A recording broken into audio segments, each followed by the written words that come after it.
I am Professor K. Lakshmi Narayana, School of Economics, Hyderabad Central University.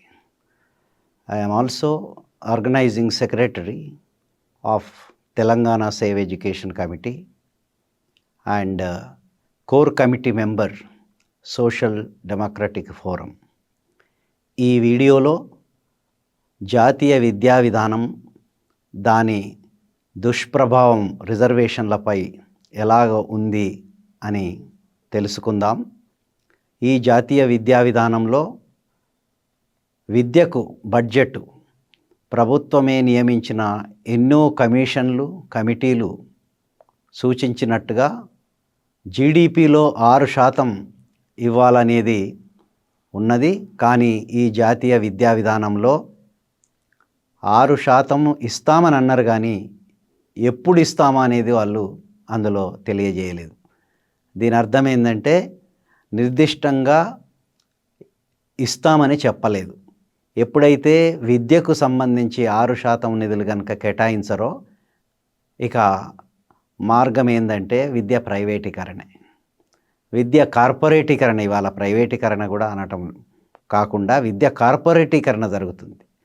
So ఒకసారి విద్య కార్పొరేటీకరణ జరిగితే అందులో రిజర్వేషన్లు ఉండవు అని మనకందరికీ తెలిసిన విషయమే.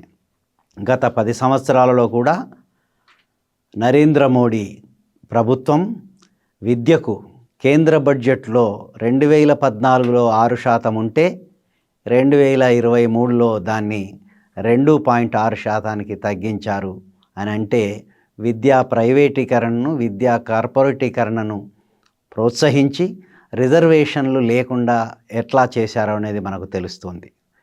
ఇంకొకటి ఏంటంటే, సరే ప్రైవేటు రంగంలో రిజర్వేషన్లు లేవు, మరి ప్రభుత్వ రంగంలోన అయినా ఉంటాయా అని ఈ జాతీయ విద్యా విధానాన్ని మనం చదివితే ఈ 66 పేజీల జాతీయ విద్యా విధానంలో రిజర్వేషన్లు అన్న మాట లేదు. సామాజిక న్యాయము అనే మాట ఉన్నది, కానీ సామాజిక న్యాయం అనే మాటకు వాళ్ళు అర్థం ఏమిచ్చారంటే ఆర్థికంగా సహాయం చేయడమే. అంటే మేము హాస్టళ్ళు పెడతాం, వసతులు కల్పిస్తాం, ట్యుటోరియల్ నడుపుతాం, కానీ రిజర్వేషన్లు ఇవ్వమని వాళ్ళు చెప్పకనే చెప్పారు. కాబట్టి ఇవాళ ఈ జాతీయ విద్యా విధానం రిజర్వేషన్లు తొలగించింది అని చెప్పవలసిన అవసరం ఉంది. దీని ప్రకారం అణగారిన వర్గాలు, ఎస్టీలకు రిజర్వేషన్లు లేవు, ఎస్టీలకు రిజర్వేషన్లు లేవు, బీసీలకు రిజర్వేషన్లు లేవు, మహిళలకు రిజర్వేషన్లు లేవు, ఫిజికల్లీ ఛాలెంజ్డ్కి రిజర్వేషన్లు లేవు. అట్లా రిజర్వేషన్లు అనే విధానాన్ని ఇది తొలగించిందనేది మనకు తెలుస్తుంది.